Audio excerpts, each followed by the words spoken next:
ஒரு கார்த்திகை மாத கருக்கிருட்டு. செங்கல்பட்டிலிருந்து படப்பிடிப்பை முடித்துக்கொண்டு எம்ஜிஆர் அவர்கள் நடுநிசி 12 மணி வாக்கில் காரில் வந்து கொண்டிருக்கிறார். கண் விழித்தவாறே தனது காரில் எம்ஜிஆர் அவர்கள் வந்து கொண்டிருந்த பொழுது வழியில் போலீஸ் உடையில் நின்ற ஒருவரை பார்க்கிறார். எம்ஜிஆர் அவர்களின் கார் அவரை கடந்து செல்கின்ற போது எம்ஜிஆர் அவர்களின் நெஞ்சில் பொறி தட்டுகிறது.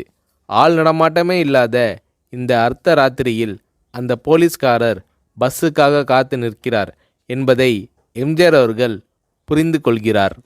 உடனே தனது டிரைவரிடம் காரை நிறுத்த சொல்கிறார் எம்ஜிஆர்.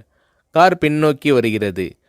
போலீஸ்காரரின் அருகில் காரை நிறுத்தி கதவை திறந்து ஏறுங்கள், எங்கே போக வேண்டும் என்கிறார் எம்ஜிஆர். பரவாயில்லை, நான் பஸ்ஸிலே வந்து விடுகிறேன் என்கிறார் அந்த போலீஸ்காரர். நேரமாகிவிட்டது, இனி இந்த ரூட்டில் பஸ் கிடையாது, ஏறிக்கொள்ளுங்கள் என்று எம்ஜிஆர் அவர்கள் வலுக்கட்டாயம் செய்ய போலீஸ்காரர் வேண்டா வெறுப்பாக ஏறுகிறார். காரின் உள்ளே லைட் போட்டு சாப்பிட்டீங்களா என்று கேட்டுக்கொண்டே தனது சீட்டுக்கு பின்னால் இருந்த பிஸ்கெட் பழங்களை எடுத்து கொடுக்கிறார் எம்ஜிஆர். இப்படி ஓசியில் பயணம் செய்வதே எனக்கு உடன்பாடில்லை.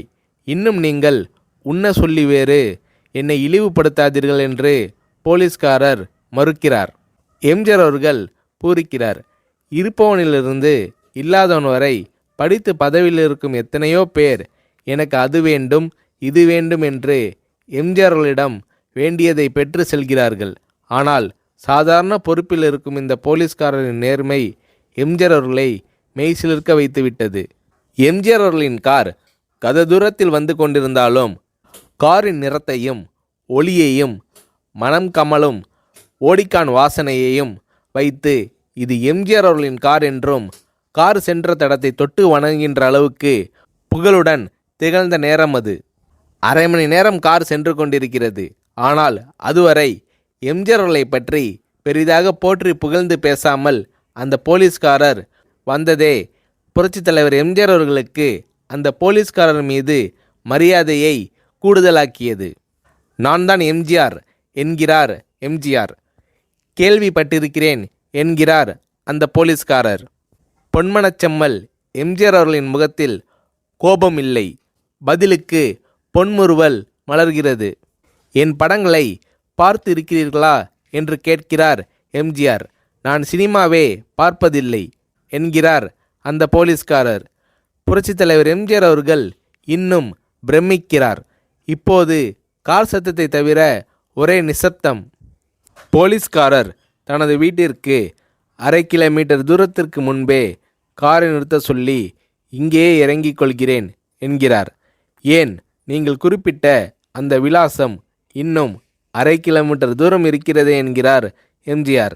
சாதாரண போலீஸ் உத்தியோகத்தில் இருக்கும் நான் காரில் வந்து இறங்கினால் என் வீட்டிற்கு அருகில் உள்ளவர்கள் என்னை தவறாக நினைத்து கொள்வார்கள். இதுவரை இப்படி நான் யார் காரிலும் ஓசியில் வந்து பழக்கமில்லை. நீங்கள் எவ்வளவு தூரம் செய்த உதவிக்கு நன்றி என்கிறார் அந்த போலீஸ்காரர். புரட்சித் தலைவர் எம்ஜிஆர் அவர்கள் அதற்கு மேல் எதுவும் பேசவில்லை. அவர் எந்த போலீஸ் ஸ்டேஷனில் பணிபுரிகிறார் என்பதை மட்டும் கேட்டு தெரிந்து கொண்டு கிளம்புகிறார். அடுத்த நாள் செங்கல்பட்டு போலீஸ் ஸ்டேஷனுக்கு ஃபோன் செய்து நான் எம்ஜிஆர் பேசுகிறேன் என்கிறார் எம்ஜிஆர். ஃபோனை எடுத்த டிஎஸ்பி உதறலோடும் உற்சாகத்தோடும் தலைவரே வணக்கம் என்கிறார். இரவு சந்தித்த போலீஸ்காரரை பற்றி விசாரிக்கிறார் எம்ஜிஆர். அந்த டிஎஸ்பி சொல்கிறார், நீங்கள் குறிப்பிடும் அவர் இன்று விடுப்பில் இருக்கிறார். அவர் கையூட்டு வாங்காதவர், கடமை தவறாதவர், காவல்துறையின் நேர்மைக்கு இவரே இலக்கணம். வெற்றிலை பாக்கு, பீடி, சிகரெட் போன்ற போதை வஸ்துக்கள், நாடகம், சினிமா போன்ற பொழுதுபோக்கு அம்சங்களையெல்லாம் இவர் அறியாதவர். கல்யாண வயதில் உள்ள 3 பெண்களையும் கரை சேர்க்க முடியாமல் கஷ்டத்தில் இருக்கிறார் என்கின்ற விபரம் டிஎஸ்பியால் எம்ஜிஆர் அவர்களுக்கு சொல்லப்படுகிறது. அவரை நாளை என் தோட்டத்திற்கு வர சொல்லுங்கள் என்கிறார் எம்ஜிஆர். கேட்டுக்கொண்ட டிஎஸ்பி உங்களோடு ஃபோனில் ஆளுக்கு ஒரு வார்த்தை பேச இன்ஸ்பெக்டர், சப் இன்ஸ்பெக்டர் உட்பட எல்லோரும் ஆசைப்படுகிறார்கள். ஃபோனை அவர்களிடம் கொடுக்கலாமா என்கிறார். எம்ஜிஆர் அவர்கள் கொடுங்கள் என்கிறார். பேசுகிறார். அந்த போலீஸ் ஸ்டேஷனே புண்ணியம் பெற்றதாக மகிழ்ச்சி அடைகிறார்கள் அந்த போலீஸ்காரர்கள். மறுநாள் அந்த போலீஸ்காரர் ராமவரம் தோட்டத்திற்கு அழைத்து வரப்படுகிறார். அவரிடம் பேப்பரில் மடித்த பெரிய பணக்கட்டை கொடுத்து, இதை வைத்து உங்கள் பெண்களின் கல்யாணத்தை நடத்துங்கள் என்கிறார் எம்ஜிஆர். போலீஸ்காரர் மறுக்கிறார். நான் ஏதாவது உங்களிடம் காரியமாற்ற சொல்லி அதற்காக கொடுத்தால் அது தவறு. என்னால் ஆக வேண்டியது உங்களுக்கும், உங்களால் ஆக வேண்டியது எனக்கும் எதுவும் இல்லை. நான் உங்கள் கூட பிறந்த ஒரு சகோதரனாக நினைத்து கொடுக்கிறேன், பெற்றுக்கொள்ளுங்கள் என்று சொன்ன பிறகு கேட்டும் கூட கிள்ளி கொடுக்காத கனவான்கள் வாழும் இந்த உலகில் ரோட்டில் நின்றவனை அழைத்து சென்று அள்ளி கொடுத்த எம்ஜிஆர் அவர்களின் கருணையில் நெகிழ்ந்து போய் பெற்றுக்கொள்கிறார் அந்த போலீஸ்காரர். பிறகு ஒரு தேதியில் புரட்சித் தலைவர் எம்ஜிஆர் அவர்களே சென்று அந்த போலீஸ்காரரின் 3 பெண்களின் திருமணத்தையும் நடத்தி வைத்து வாழ்த்தி இருக்கிறார்.